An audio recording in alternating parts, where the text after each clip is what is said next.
Em um indivíduo normal, quando um antígeno rompe as barreiras anatômicas para ter acesso às estruturas internas, células dendríticas reconhecem e se ligam a este por receptores de reconhecimento, e os antígenos são assim fagocitados. As células dendríticas, então, migram para os tecidos linfóides, para lá estimularem a resposta imune adaptativa. Nos órgãos linfóides estão as células TCD4, que são estimuladas para se diferenciar em células TH1 e TH2, onde TH1 favorece a ativação dos macrófagos linfócitos TCD8 e NKs. E as TH2 favorecem a ativação de eosinófilos e células B, migrando assim para o local da infecção, para dar início à destruição do antígeno. Existe um equilíbrio entre as células de defesa, para que possam tanto coordenar as respostas contra agentes patogênicos de forma adequada, quanto impedir que as células do próprio organismo sejam vistas como agentes patogênicos. Quando ocorre, por algum motivo, a quebra deste equilíbrio, os componentes de defesa não são mais capazes de reconhecer as células do organismo como próprias e passam a atacá-las, o que chamamos de autoimunidade. O que você entende por autoimunidade? Autoimunidade, eu sei que a palavra imunidade é de se cuidar, mas só isso. O que você entende por autoimunidade? Autoimunidade é quando a pessoa está com o seu corpo estabilizado para algumas doenças, né? Seu corpo está imune de algumas enfermidades. O que você entende por autoimunidade? Uma autoimunidade é nosso sistema imunológico, ele é constituído por células de defesa, né? E essas células de defesa, elas têm funções específicas. No caso da autoimunidade, essas células de defesa, elas vão exercer funções específicas sobre determinados patógenos que diariamente, a cada momento, eles invadem o nosso sistema imunológico e a partir daí elas desenvolverão respostas específicas. Bem, o que eu entendo por autoimunidade é como se fosse uma desorganização das minhas células. É assim, como meu corpo brigando comigo mesmo. Então, as células do meu corpo atingem tecidos por engano, tecidos bons por engano. Então, eles não sabem não sabem o que é ruim e o que é bom. Então, eles saem atacando tudo. Por isso, eu tive esses problemas, né? A embolia, a inflamação, a pleura. Eu tive vasculite também. Fiquei um bom tempo com uns ferimentos que não cicatrizavam de forma alguma. Aí depois que eu comecei a tomar também anticoagulante, foi que eles foram cicatrizando.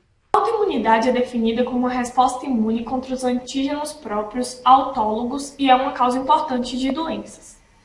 É estimado que no mínimo de 1 a 2% dos indivíduos sofram de doenças autoimunes, embora na maioria dos casos as doenças associadas a uma resposta imune descontrolada sejam chamadas de autoimunes, sem qualquer evidência formal de que as respostas sejam direcionadas contra os antígenos próprios. Os principais fatores no desenvolvimento da autoimunidade são a herança de genes susceptíveis que podem contribuir para a quebra da autotolerância e estímulos no meio, como as infecções que podem ativar os linfócitos autorreativos. Mas o que é tolerância imunológica? A tolerância imunológica a diferentes antígenos próprios pode ser induzida quando os linfócitos em desenvolvimento encontram estes antígenos nos órgãos linfóides geradores, chamada de tolerância central, ou quando os linfócitos maduros encontram antígenos próprios nos tecidos periféricos, chamados de tolerância periférica. A tolerância central das células T é o resultado do conhecimento de alta afinidade dos antígenos no timo, que tende a ser amplamente disseminado aos antígenos próprios. A tolerância central deve eliminar as células T potencialmente perigosas que expressam receptores de alta afinidade para os antígenos próprios disseminados. Tolerância central dos linfócitos T ocorre se as células T do timo reconhecem com avidez antígenos próprios presentes no timo. Os linfócitos morrem por apoptose. Tolerância central dos linfócitos T. Os linfócitos que se desenvolvem no timo consistem em células com receptores capazes de reconhecer muitos antígenos, tanto próprios como estranhos. Se um linfócito T imaturo interage fortemente com um antígeno próprio apresentado como um peptídeo ligado a uma molécula do complexo de histocompatibilidade maior, ou seja, o MHC, este linfócito recebe sinais que estimulam a apoptose, e estas células morrem antes de poderem completar o processo de maturação. Este processo é também chamado de seleção negativa, e este é o principal mecanismo de tolerância central. Já com reconhecimento de antígenos próprios do timo, eles também podem levar ao desenvolvimento de células T reguladoras, que entram nos tecidos periféricos. Os linfócitos que se desenvolvem no timo consistem em células com receptores capazes de reconhecer muitos antígenos, tanto próprios quanto estranhos. Se o linfócito T imaturo interage fortemente com um antígeno próprio, esse linfócito recebe sinais que estimulam a apoptose e as células morrem antes de poderem completar o processo de maturação. Este processo é chamado de seleção negativa. Os antígenos que induzem a seleção negativa tendem a estar presentes em concentrações mais altas no timo. A seleção negativa das células T imaturas pode ser importante na proteção contra as respostas a uma ampla variedade de antígenos proteicos próprios. Células T em desenvolvimento que encontram essas proteínas são deletadas, prevenindo assim reações contra os antígenos periféricos próprios. Este processo de tolerância central afeta as células autorreativas TCD4 e T que reconhecem antígenos próprios apresentados pelas células do MHC de classe 2 e MHC de classe 1, respectivamente. Ainda não são conhecidos quais os sinais que induzem a apoptose nos linfócitos imaturos que reconhecem antígenos com alta afinidade no timo. A tolerância periférica dos linfócitos T é induzida quando células T maduras reconhecem os antígenos próprios nos tecidos periféricos, levando à inativação funcional ou morte, ou quando os linfócitos autorreativos são suprimidos pelas células T reguladoras. É um mecanismo de controle. A anergia é a ativação funcional dos linfócitos T que ocorre quando essas células reconhecem antígenos sem níveis adequados de coestimuladores, ou seja, segundo os mensageiros, que são necessários para a ativação total das células T. Anergia da célula T. A anergia é a inativação funcional dos linfócitos T, que ocorre quando estas células reconhecem antígenos sem níveis adequados de coestimuladores, ou seja, segundo sinais, que são necessários para a ativação total das células T. Um antígeno apresentado pelas células T apresentadoras de antígenos, ou seja, os APCs, expressando os coestimuladores, induz uma resposta normal da célula T. Já se uma célula T reconhece antígenos sem coestimulação ou na presença de interações de CTLA4B7, as células T falham na resposta, resultando assim na incapacidade de responder, mesmo se o antígeno for subsequente apresentado pelas APCs, expressando assim coestimuladores. A ativação repetida dos linfócitos T maduros pelos antígenos próprios ou o reconhecimento dos antígenos próprios sem o segundo sinal, estimulam vias de apoptose que regulam a eliminação, ou seja, a deleção, dos linfócitos T autoreativos. Morte celular induzida pela ativação. A ativação repetida dos linfócitos T maduros pelos antígenos próprios, ou o reconhecimento dos antígenos próprios sem um segundo sinal, estimulam vias de apoptose, que resultam na eliminação, ou seja, na deleção dos linfócitos T autorreativos. Na resposta normal, as células T respondem ao antígeno apresentado pelas APCs normais, pela secreção de IL-2, expressando assim proteínas antiapoptóticas e pró-apoptóticas, passando pela proliferação e diferenciação. Já em uma modalidade de morte celular induzida por ativação, a reestimulação das células T recém-ativadas pelos antígenos leva à coexpressão de Fas e Fas ligante, a ligação de Fas e a morte das células T apoptóticas. Sendo assim, o Fas ligante em uma célula T pode se ligar o Fas em uma célula vizinha, ou em uma mesma célula. A morte celular induzida por ativação Fas independente também pode ocorrer quando o reconhecimento do antigênico pela célula T ocorre sem coestimulação, ou quando a expressão de proteínas pró-apoptóticas intracelulares é induzida pela imunidade inata. Existem dois mecanismos prováveis de morte induzida por ativação dos linfócitos. Morte induzida por ativação com o papel dos receptores de morte e com o papel das proteínas pró-apoptóticas. Alguns linfócitos autorreativos, ao se encontrarem com antígenos próprios, podem se desenvolver em células regulatórias, cuja função é prevenir ou suprimir a ativação de outros linfócitos autorreativos potencialmente perigosos. Supressão das respostas imunes mediadas pelas células T. Em uma resposta normal, as células T reconhecem o antígeno, proliferam e diferenciam-se em células efetoras.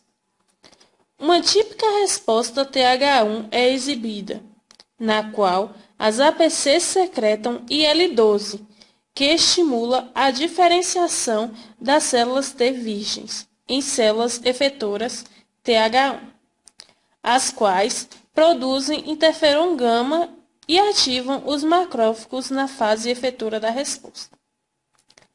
Algumas células T podem também se diferenciar em células T reguladoras nos tecidos periféricos ou no timo. E estas células reguladoras inibem a diferenciação e ativação de células T virgens por mecanismos dependentes de contato, ou elas podem secretar citocinas que inibem a fase efetora das respostas das células T. Os princípios de tolerância central e periférica no compartimento dos linfócitos B são similares àqueles da tolerância das células T. Na tolerância central, quando o linfócito B imaturo interage fortemente com o antígeno próprio na medula óssea, as células B tanto podem ser destruídas quanto podem alterar a especificidade de seu receptor. Seleção negativa e editoramento do receptor em linfócitos B imaturos. Uma célula B imatura que reconhece fortemente antígenos próprios, neste caso, um antígeno multivalente com vários epítopos na medula óssea, pode tanto morrer por apoptose quanto mudar seu receptor de antígeno, indo assim para o tecido linfóide periférico.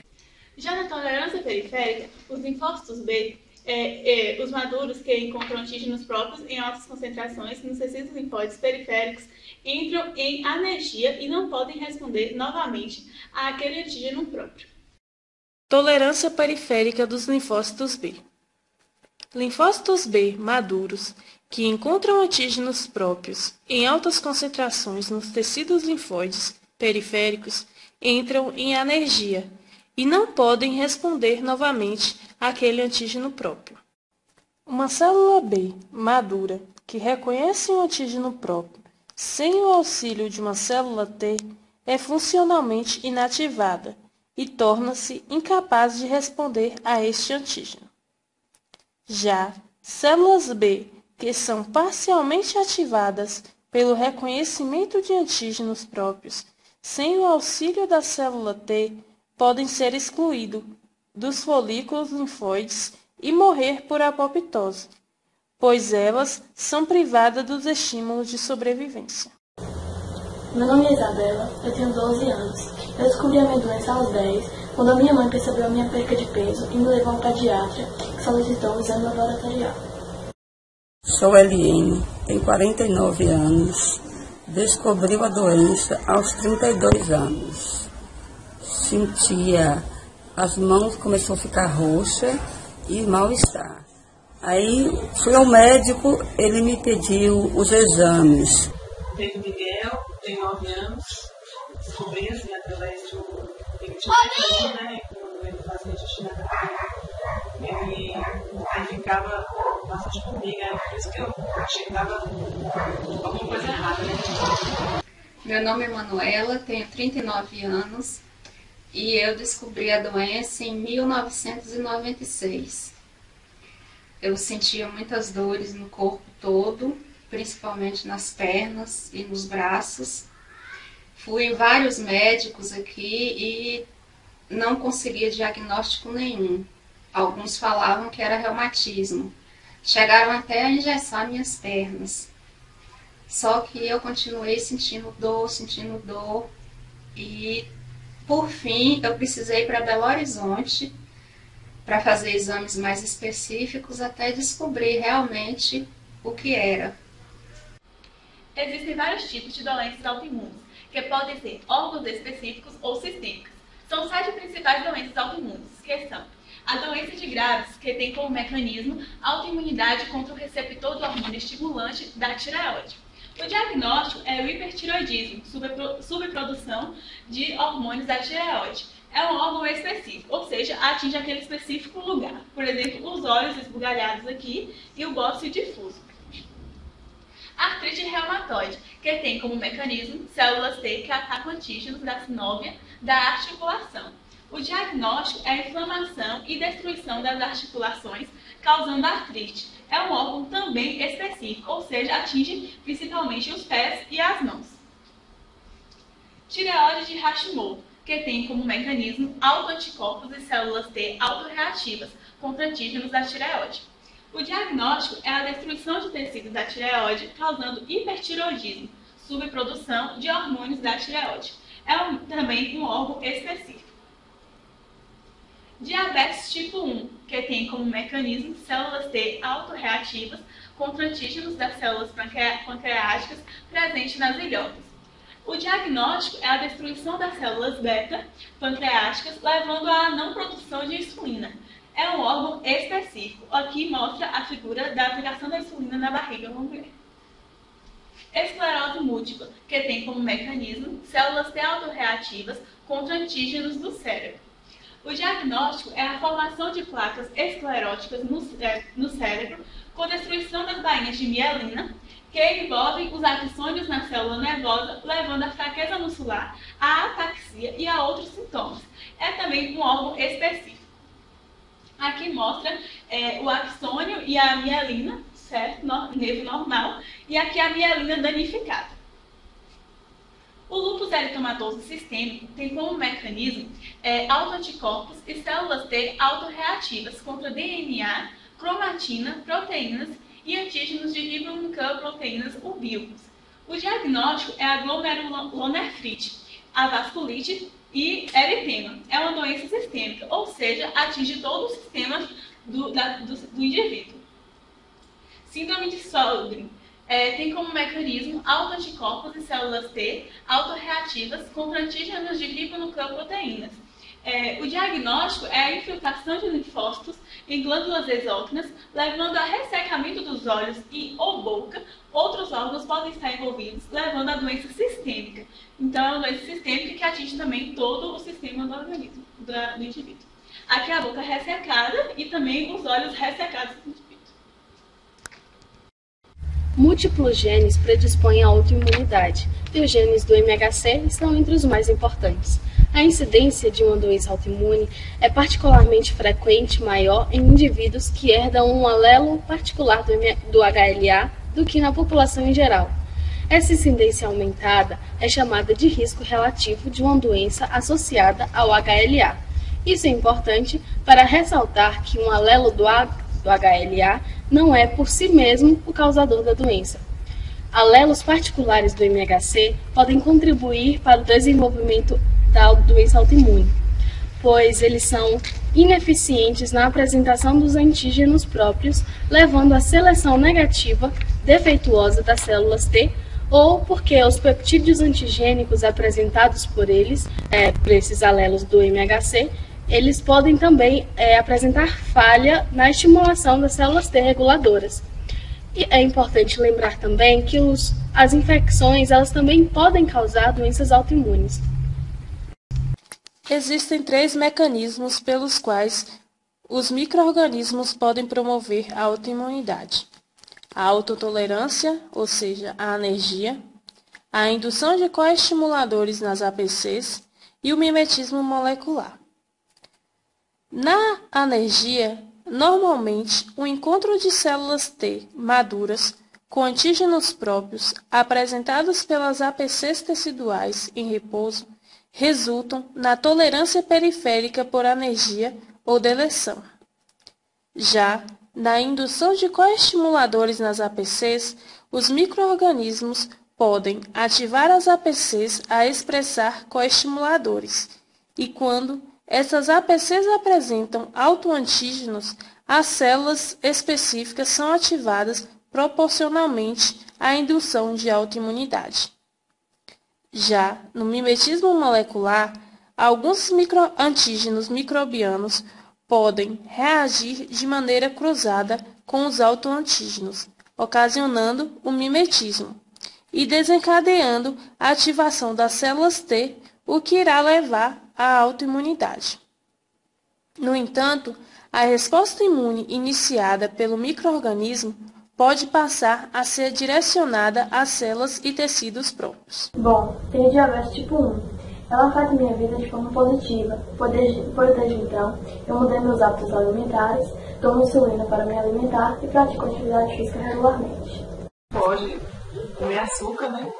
Fica querendo, porque criança é difícil para controlar.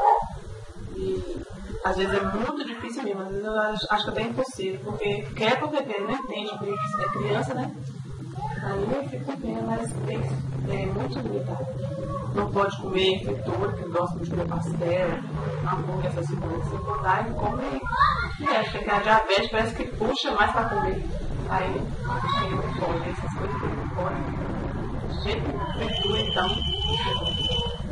Você já ouviu falar em diabetes tipo 1? Já sim, que é provocado pelo excesso de açúcar. Você conhece alguém que tem essa doença? Conheço sim, um colega meu que tem que usa a insulina para diminuir a açúcar no sangue. Você sabe o que é diabetes tipo 1? Não conheço a diabetes tipo 1. Você sabe o que é diabetes? Sim. Você conhece alguém que tem essa doença? Sim. E aí, você sabe me dizer como é a rotina, o dia a dia da pessoa que tem diabetes? É uma rotina difícil, porque tem que ter controle na alimentação, regulamento nos medicamentos, a insulina, a aplicação da insulina, tem todo um regulamento. A diabetes mellitus tipo 1 é uma doença autoimune, na qual são destruídas as células betas, produtoras da insulina das ilhotas de Langerhans, do pâncreas. A destruição das células betas acarreta a diminuição da produção de insulina, resultando em hiperglicemia e na necessidade da administração de insulina exógena. O desenvolvimento dessa doença, assim como das outras doenças autoimunes, está associado a fatores.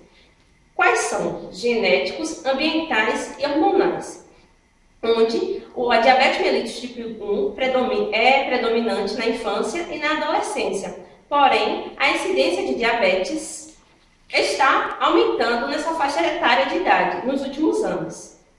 Os sintomas da diabetes são muita fome, perca de peso, muita sede, micção frequente e fraqueza. O paciente, é mais de manhã, né? Ele já nem acorda, já fica dormindo, eu chamo ele fica dormindo, aí eu chamo ele fica duro e às vezes ele fica até se batendo. As manifestações clínicas na infância e na adolescência variam desde a cetoacidose, que muitas vezes é o evento inicial da doença, até uma hiperglicemia pós-prandial.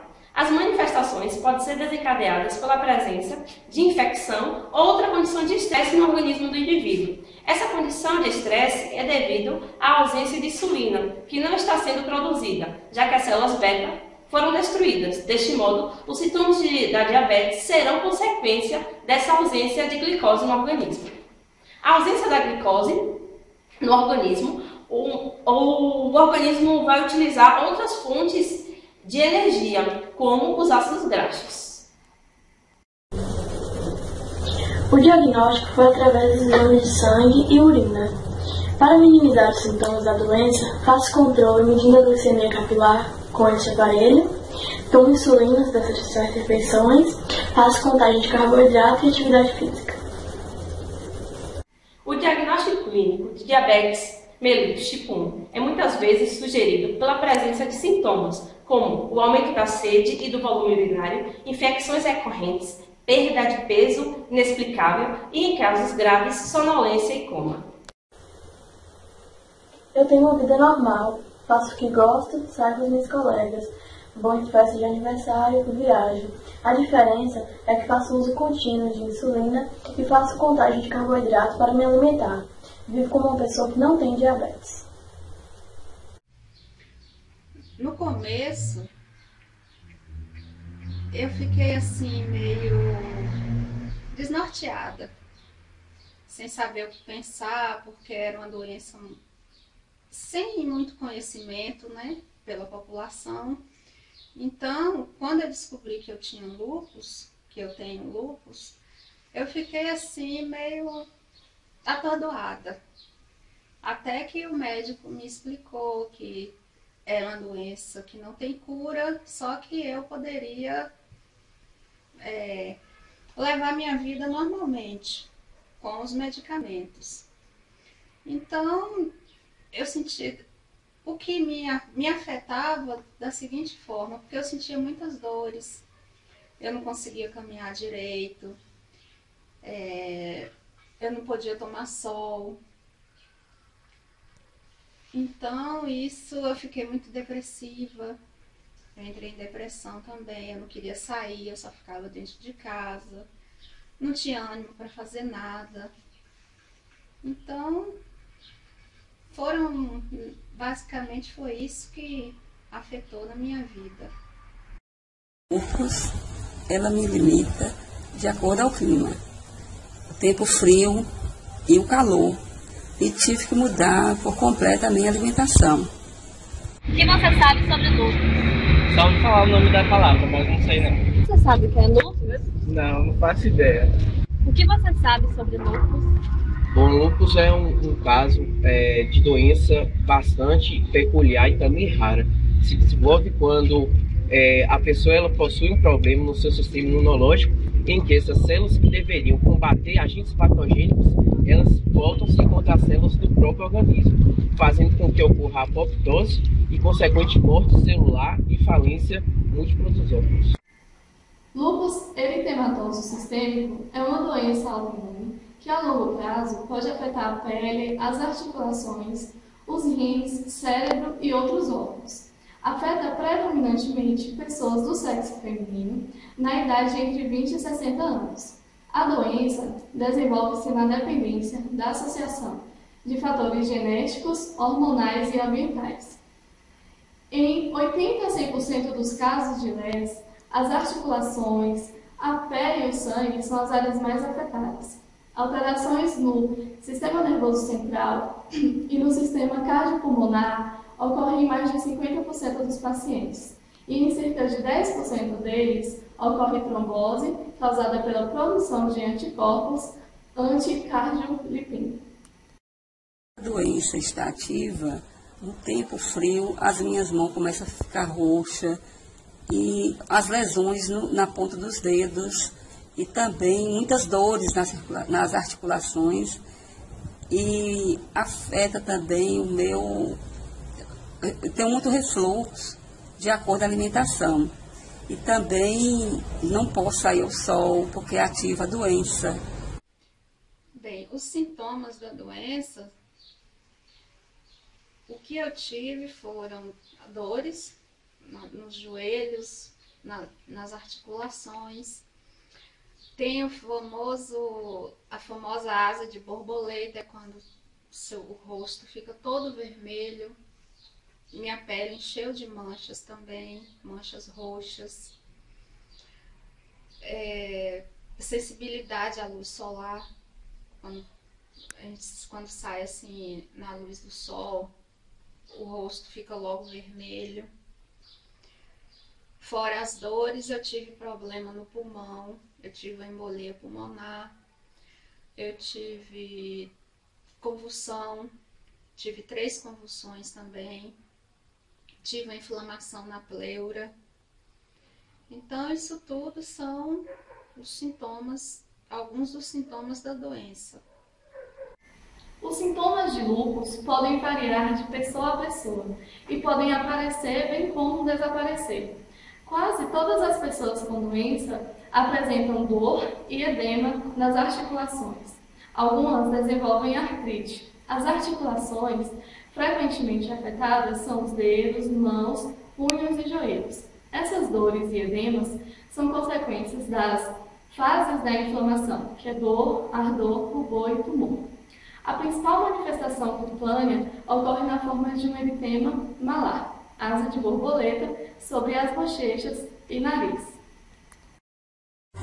Através dos exames CELA-LS e o FAM, que descobriu a doença, lúpus. Eu nunca imaginaria que chegaria até esse ponto.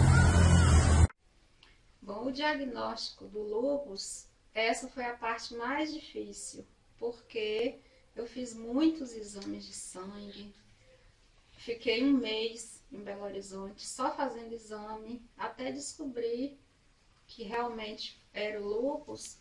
Foi através do FAM, que é o fator antinuclear, um exame de sangue que eu fiz, que detectou realmente que eu tenho lúpus. O principal teste para diagnósticos é a detecção de anticorpos que reagem com constituintes do núcleo celular.